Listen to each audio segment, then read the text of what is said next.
Assalamualaikum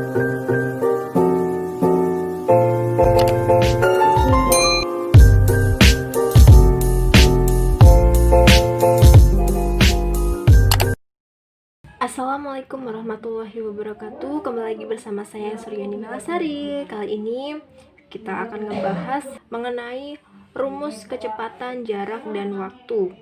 Kalau di video sebelumnya kita sudah membahas tentang skala, jarak pada peta, dan jarak sebenarnya seperti link yang ada di sini. Kali ini kita akan membahas kecepatan, jarak, dan waktu yang juga dipakai dalam matematika. Biasanya materi ini keluar dalam tingkat SD, SMP, maupun SMA. Bisa juga keluar dalam tes CPNS. Dan biasanya orang-orang itu suka lupa dan kebalik-balik rumusnya. Dan kali ini saya mau kasih triknya supaya kalian tetap mengingatnya dengan mudah yang pasti. Oke, langsung aja simak videonya ya. Untuk kecepatan,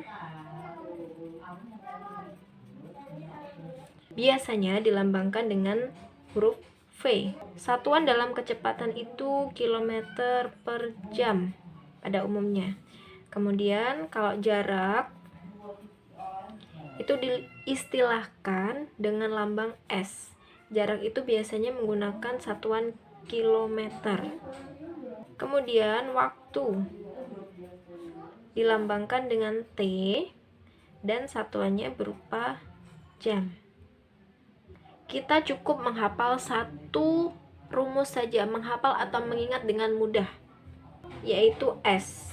S tadi jarak ya. S V dikali T. Selain mencari jarak, untuk rumus yang lainnya itu menggunakan operasi pembagian. Hanya rumus untuk mencari jaraklah yang menggunakan operasi perkalian. Jadi cukup mudah untuk mengingatnya. Kalau biasanya saya secara pribadi itu menghafalnya dengan sud. V ini saya baca U, jadi biar mudah gitu, sud. Selain itu berarti pakai pembagian. Bagaimana cara mengonsepkannya? Cara mengonsepkannya itu S kita bisa permisalkan menggunakan angka. Berapa kali berapa yang hasilnya berapa, seperti itu. Misalnya kita mau cari angka 6.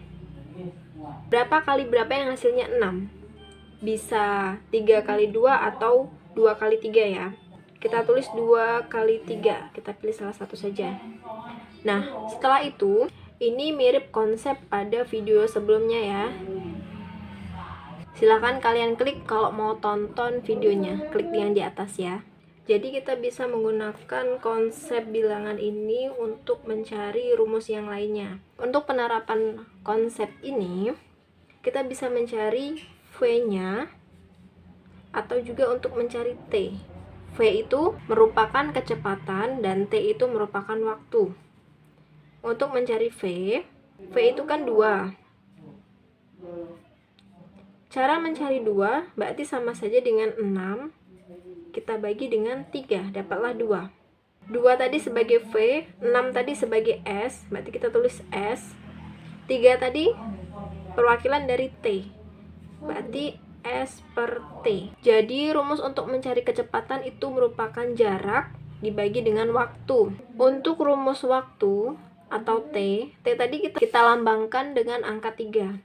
Cara mencari 3 itu kan sama saja dengan 6 kita bagi dengan 2. 6 tadi kita istilahkan sebagai S. 2 kita istilahkan sebagai V. Jadi untuk mencari T atau waktu itu jarak S dibagi dengan V atau kecepatan.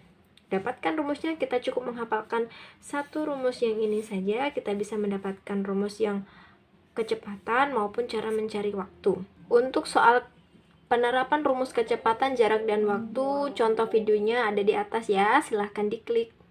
Oke, itu saja pembahasan tentang rumus kecepatan, jarak, dan waktu. Semoga bermanfaat dan jangan lupa untuk diterapkan. Terima kasih untuk yang sudah menonton.